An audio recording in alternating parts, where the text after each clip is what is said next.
Thank you for streaming with us at the AFF in Hong Kong. This is evening. So me and Jonathan are on the same time zone. You are 9 hours behind, Tiffany. So here it's night, all people sleeping. Very happy to listen to what we have to say because it's so interesting. So people will wake up and listen to us. Yes. Because it's about food, so they have to. They'll be like, okay, I'm gonna get hungry now. Let me come back.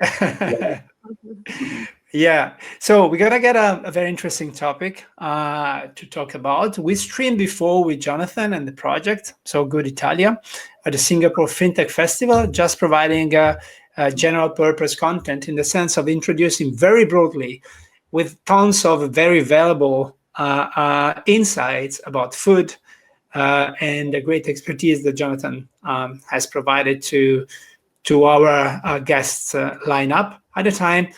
During this session, we're going to go a little bit more in the details of a project in the sense that we're going to use a slide deck, to introduce, to provide numbers, still a little bit techy. And Jonathan will provide all his insights about the company itself and also about food that we all love.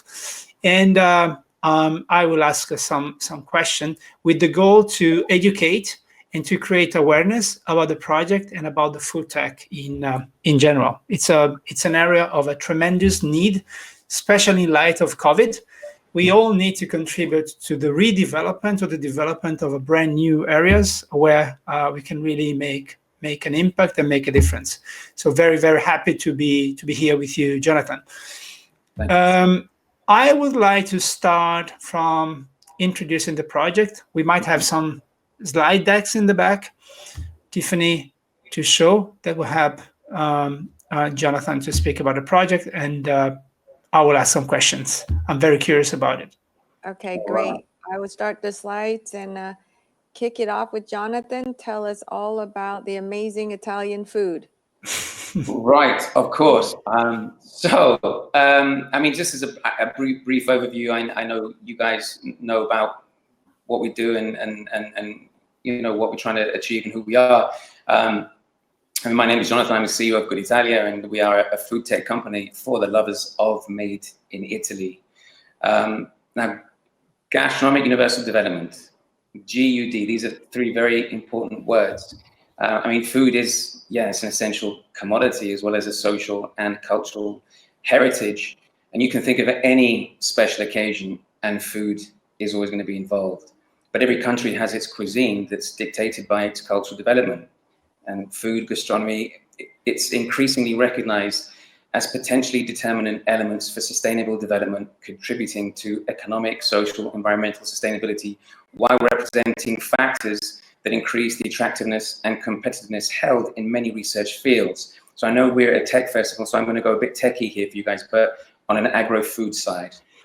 Yeah, we all tech here. Yeah, go ahead. I'm going to go a little bit deeper into innovation across agro-food sectors, because that knowledge creation across those particular sectors and the food value chains has become a necessity for stakeholders as they search for new production and business opportunities. So new emerging processes create new relevant contexts for development paths and challenges for policymakers.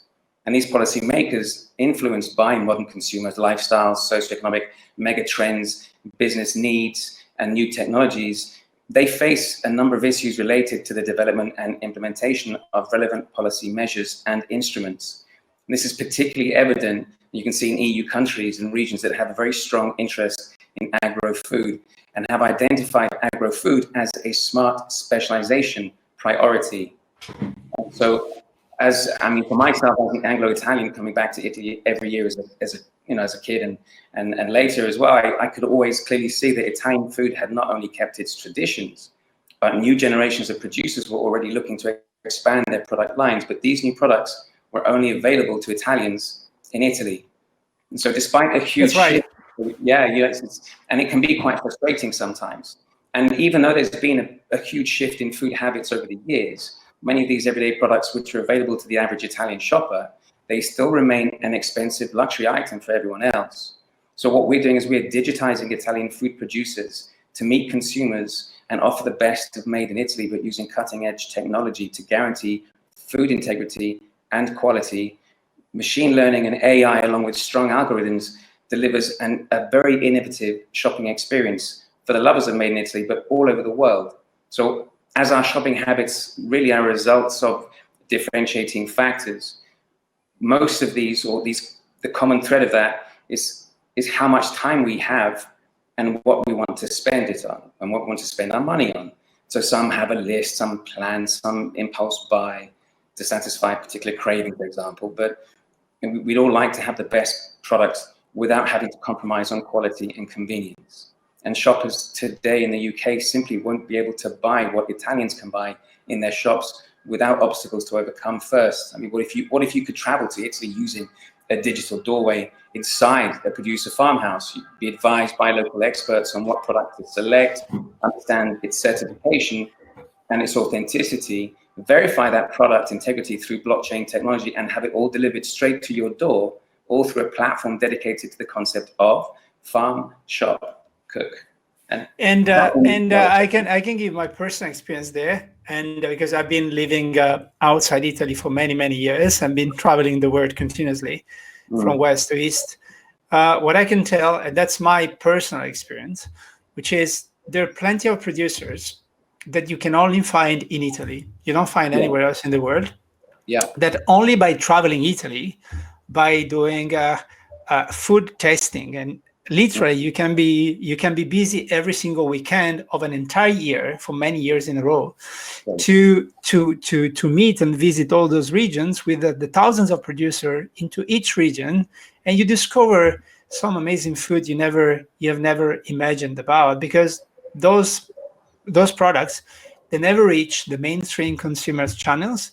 And unless you travel, you go there, you take your car, you spend the weekend in a place, and eventually you ask and you connect with that small producer, you never get access to this experience, right? No. So this is amazing what you guys try to do, because you bring the word to this experience. Yeah, it's kind of, people have a fear of missing out on many things, and more often than not, there's a fear of missing out on food. You know, I feel. Yeah, Me too. it's just I'm a foodie, of course, and you know, a lot of people you always gravitate to people that you have similar interests with, and food is a great leveler, but also a unifier. And when you travel around Italy, you think, oh, I should have gone over there, and I could have gone over here, and I missed that area, and someone told me when I finished, I'd left there, that I should have gone and checked out this other place. And there's so much there. But what we want to do is we want to try and create or offer a service where people can say, there's no way of me missing out because it's right here in this platform. And if you look at the map, you can see that map, the regional diversity is incredible, it's phenomenal.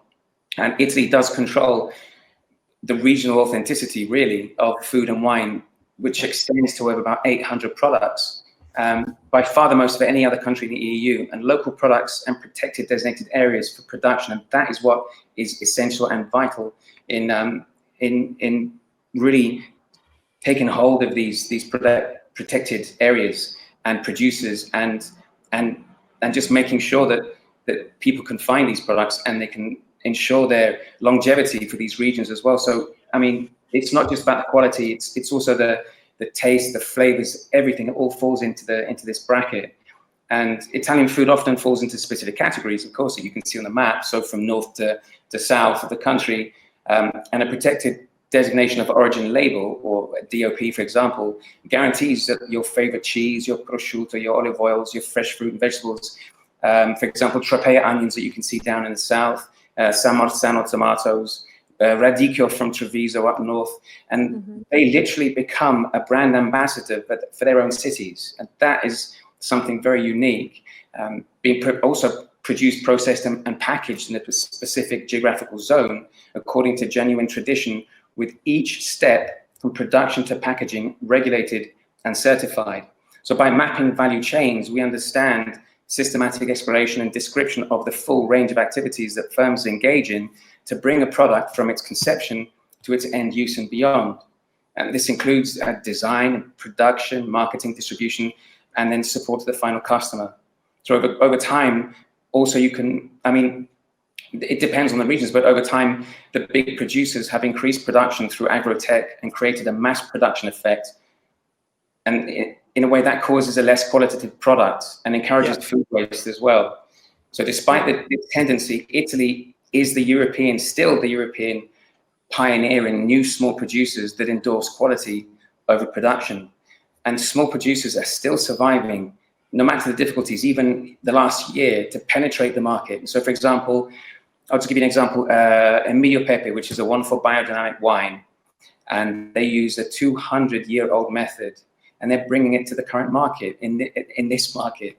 And this is for small producers, but it creates an unconscious resistance against large distribution and this mass production. So they maintain the highest quality standards. And Emilio Pepe, in fact, their wine is that good that it's literally, and in a quite short space of time, it's become a collector's item. And this wine often goes straight to auction. It's that good. So there is a lot to be said for the way we treat the land, the way that we understand where our food comes from, and then appreciating it when we find a place that allows us to buy that. So that's. I'm glad that I'm glad you brought up wine. I was going to say, can I add a Brunello of a Montalcino on that list? Of course you can. You are allowed, Tiffany. You can. Yes, please. That's good taste. People have great taste. Yes. Yeah. Let's go to market size, because number one, there are macroeconomic indicators that I think from being an entrepreneur, and this is I pay with my pocket, actually, with my wallet. So I've started many times some new ideas. I was very convinced about it, but and then I was pretty sure I was able to influence the market or the distribution channels, whatever. But there is just one item that none of the entrepreneurs in the world can influence, which is time. So you might have the best idea in the world, the best product, the best team, the best of everything, but you simply have a wrong timing, then you don't succeed. Sure. Right now, what happens in the world because of COVID, the world is reconfiguring itself, especially, the real world, the economy is reconfiguring. So the world needs a solution, practical solution for a real world economy, in this case, producers, for example, to bring their product probably to a different distribution channel and to reconfigure how can they sell this product in light of what the pandemic has done, right? Yeah, that's absolutely true. We're in a digital world now, full on. We all need digital solutions that bring a real world economy, like producers, to new markets for them to survive, to have a self-sustainable activity, and then to bring eventually new opportunities to be redistributed to the real economy. Yeah, I mean, it's a delicate balancing act, and you're spot on when you say it's time. Time is something that we seem to, especially through this last year, it's kind of run away from us in a way, and people value their time now. I think they understand a little bit more about how valuable their time is, and they want to try and use as best they can the time that that they have to do their daily chores, or they're picking up the kids, and then you go and you're working from home, so you haven't got much time to be able to then decide that you want to make your list and then go off and then wait in a queue and get to the supermarket and then figure out, oh, this is my budget, or there's so many different variables, and that isn't something that either the shopper or the producer needs to worry about. So we want to take that onto ourselves in a way to alleviate this process, which is very, I mean, it's traditional, of course it is, but as we now digitize and everyone is much more aware of being able to use different tools for different things, it makes much more sense to find a process that suits each person, suits you enough that you can then say, right, that's the website for me, or that's the shopping experience that I want to have. And the UK is a very dynamic market in itself. It's worth, I mean, on its own, it's worth 218. The grocery market as a whole in the UK is worth 218 billion, and online sales top 20 billion in 2020. That was an increase of 30%. But is the highest spending in the world as a country? Yes, it is. Yeah, the UK has the highest per capita spend in the world at £64 per shop. Wow. So wouldn't have really have thought. I would have always thought it'd be America or just America really, and everyone else would be trailing behind. But the UK has I have to say they have some good taste as well. I mean, they're the largest consumers per capita of Prosecco in the world. So really, I didn't know that. Yeah, Prosecco, they're big consumers. And so, I mean, and the Italian wholesale market on its own in the UK is worth an estimated 2.7 billion. And so when you've got nearly 13 million lovers of made in Italy products, it shows us the addressable market in the UK still has room to grow even, and the projected growth increases by, it's about 8% over the next 3 years. What is interesting, however, is that we studied some of the figures, well, a lot of the figures, in fact, from the ONS, which is the Office of National Statistics in the UK. And we took all this data, we crunched the data, and we looked at the individual household spend in the UK. And our analysis points to a much larger market compared to that which is illustrated by industry publications and media. And this is what this means is these stats indicate a completely untapped market, which, if approached correctly, can offer huge dividends in an already dynamic marketplace anyway. But an estimated conservative projection shows that GudItalia's revenue would hit 9.3 million by year 3, which is a mere 0.005% of that market share equivalent. Yeah, which is, it's if you say it's an untapped market, the opportunity might be even bigger than anyone can imagine right now. And it's pretty interesting to see these figures, because it's once you have an untapped opportunity, you just need to grab it, and then you will figure out how big it is. Perhaps it might be beyond your imagination, which is what I like the most, because it might become 10 times bigger. So we even added the Asians in, Yeah, exactly. No, but we weren't even we were actually conservative as well in our projections. We didn't want to push the envelope too much. We were holding back a little bit, even with these stats. So when we read the stats, we were taken aback a little bit from that. Right. I have to say, which, I mean, it's good for. I mean, it's positive. It's good to know that there is that market. Those are the figures you just mentioned. You just mentioned before, with the projected expenditure, marketing, and EBITDA. Before going to the roadmap, I just wanted to understand one step in the process. So let's say I am a producer. I want to get exposure. So today versus tomorrow. Today, what I'm doing, actually, I'm using the usual channels, so being retail and wholesale, right, which have already been established. Then I use a social media budget to create exposure of my product, so via website or via affiliate partners, whatever. So once GudItalia is in place, they have the option to go through you to get direct exposure, right? Right. Yes. So this is something that today does not exist, actually. No, not in the way we're doing it. Our concept is very novel. It's a novel concept because you will have the standardized experience of online shopping, and all these producers are having to, it's all top heavy, so they're having to stress a lot about how to get into that market, what channels to take into that market. They will be approached by distributors, wholesalers that will want to take their product, and they want to put a lot of downward pressure on those prices for that producer. So the producer is constantly in the back of their minds. They have to think, well, I'm going to need to produce more, but I'm going to be making less, and they always have this dichotomy they have to deal with. But with us, they don't have to worry about that. They'll have a platform that literally connects them to the consumer in such a way they won't have realized how simple it can be.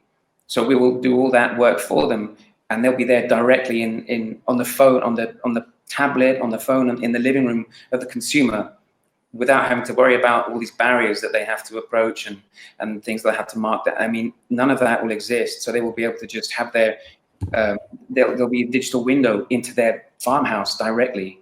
And so the consumers and the producers, it's for both of them, it's a perfect relationship. It's a perfect matchmaking system for online shopping, for luxury Italian food. And it's quite exciting, really. Yeah, and I think it is worth mentioning. So the roadmap, at least the main milestone, would you be able to give us some insights over there? Because I've seen a lot of awareness also steps there, right? GudItalia Academy.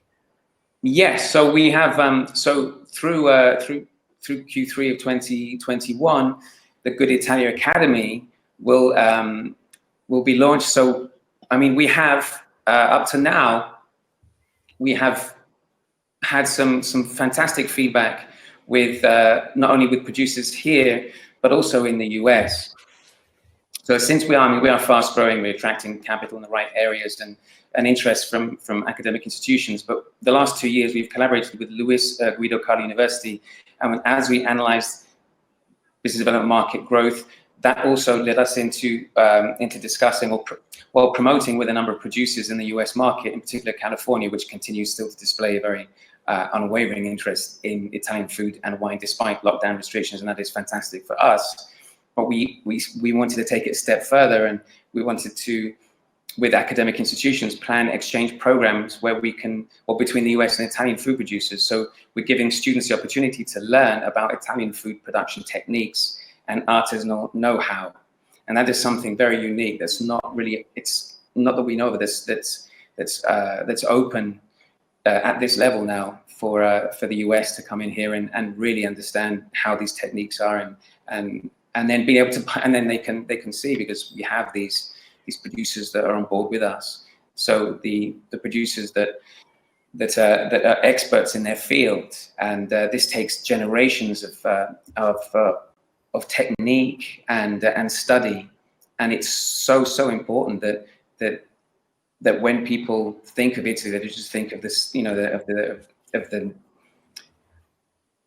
of what you think of when you think of going to Venice or Rome and these wonderful cities. Yes, but there's something outside of that, and it's in the countryside. Yeah. And we are still, compared to other EU countries, we're still heavily agricultural, but we still produce some of the most, I mean, there are chefs in New York that will only have San Marzano tomatoes because the taste is so good and so different, and they will go to great lengths to retrieve these.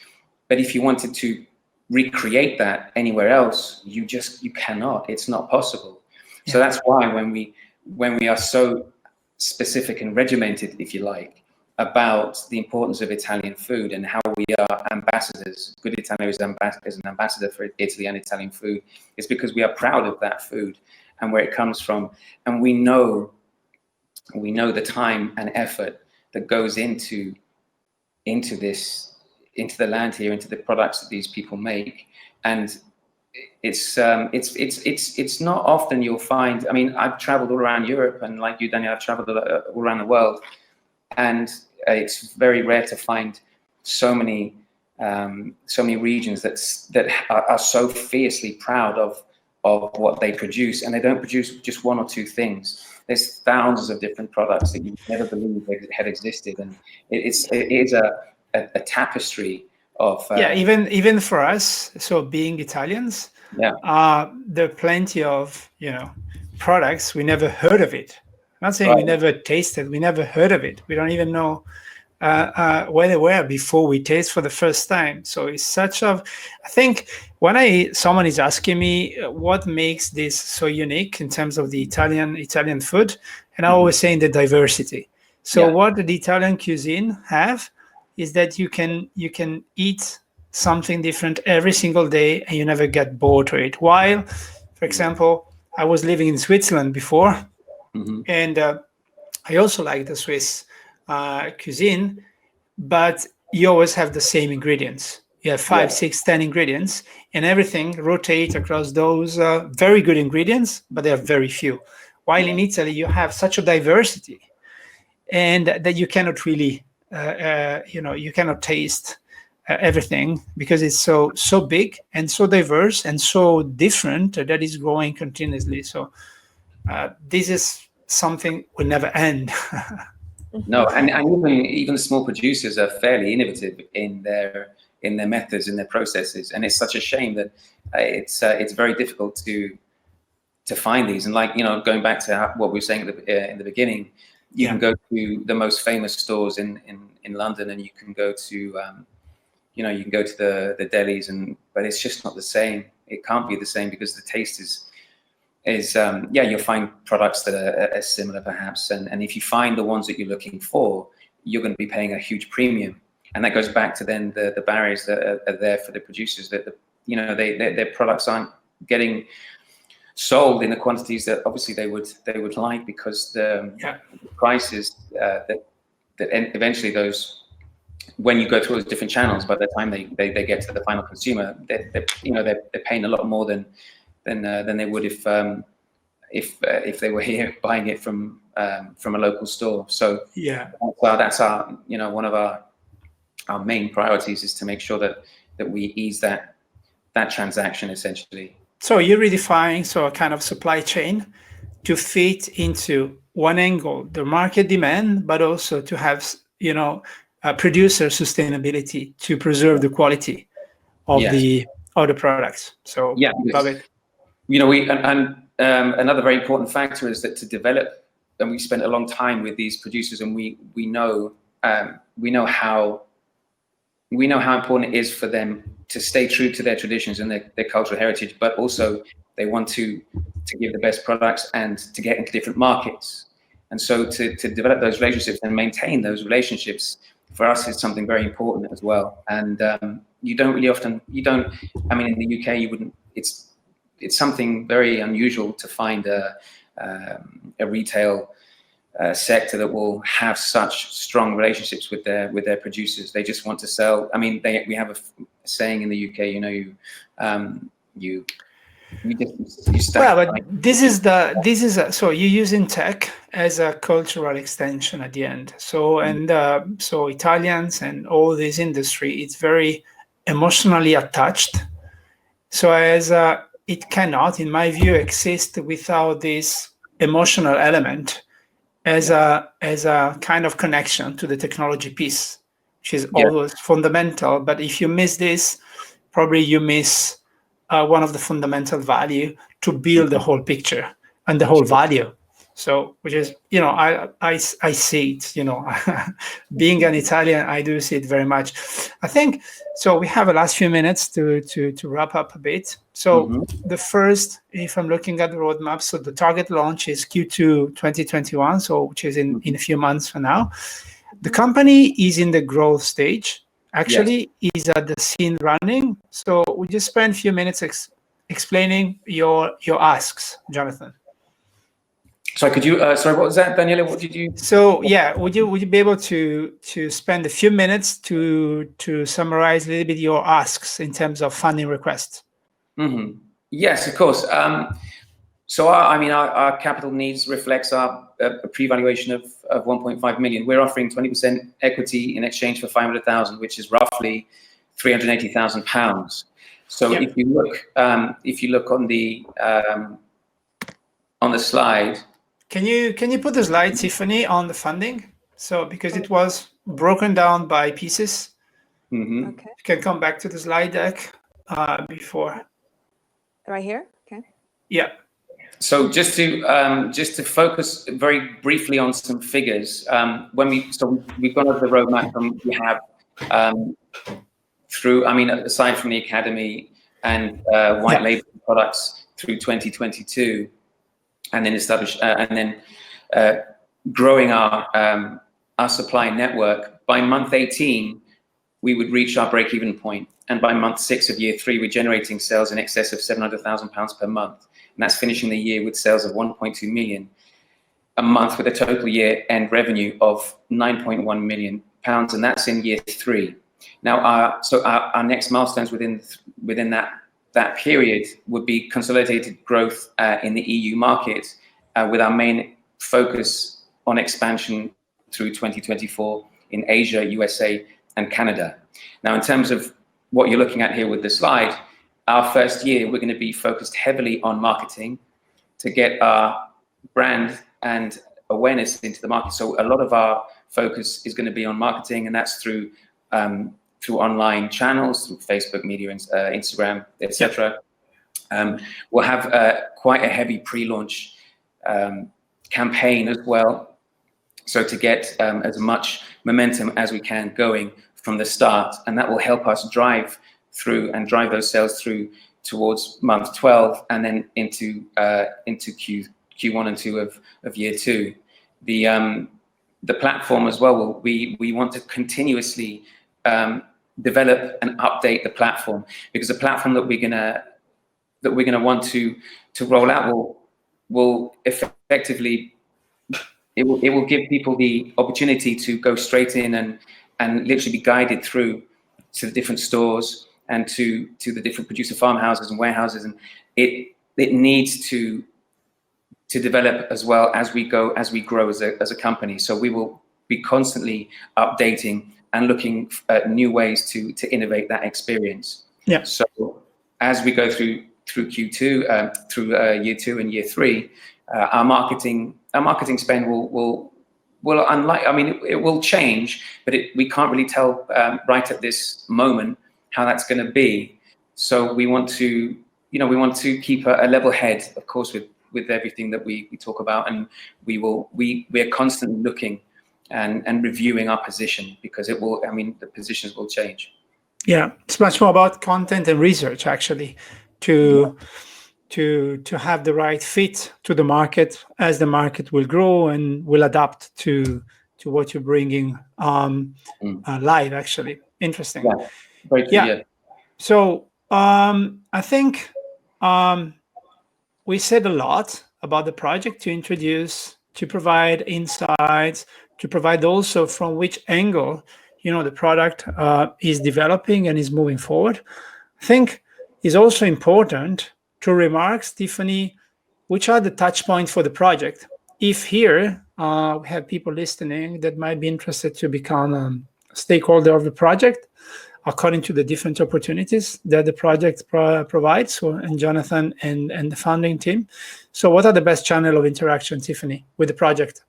Yes, if you're interested in the GudItalia project, please go on to fusionfunder.com. On there, you can get all the information from Jonathan here on the platform. So the information will be published early next week. So every project being available on Fusion Funder, there will be a section. So in this case, there will be GudItalia with their logo. And then a potential stakeholder can log in and then qualify, stating why this person or this company is interested to get in touch with the project. So for example, it's a company that is entitled to provide financial commitment to the growth of a company. If yes, should go kind of a due diligence due diligence phase. So as once this contact being created on Fusion will pop up to GudItalia, GudItalia will know that there is a potential investment company that would like to talk to GudItalia to participate to the growth of a company. Or, for example, there might be someone saying, I just want to become a partner. I just want to become a distribution channel, whatever. And they will use the partner, the platform as a matchmaking. And there will be GudItalia to choose whether it might be of interest to move the discussion forward, or if the discussion for the time being will be solely restricted to financial commitment. This is entirely in the hands of Jonathan and the team of GudItalia. We, as Fusion Funder, are a matchmaking platform. We're not an investment advisory company. Okay. Thank you very much, Jonathan, for your time. It was a great presentation. Thank you, Daniele, for having us. It was a pleasure. It really was. And our pleasure. Hope to see you and speak to you guys soon. Great. Absolutely. Well, thank you, Jonathan. Thank you very much for that great presentation, and thank you, great project. I wish you well. I'm certainly going to be one of your few early adopters as soon as you're better client. I go to Italy just mostly for food and the wine. Yeah, but there is not travel to Italy is not included. Yeah, that's I know. good. Yeah, and just to Spread the tie word. it. Tiffany, just spread the word. Spread the word. Absolutely. We're coming. All right. Okay, to that's all great. those Italian food lovers that you meet. Love it. Yeah. Thank you very much. And thanks again to the AFF for welcoming us to stream to this platform. Yeah. Very happy to be there, and happy to show this to Hong Kong and to the east of the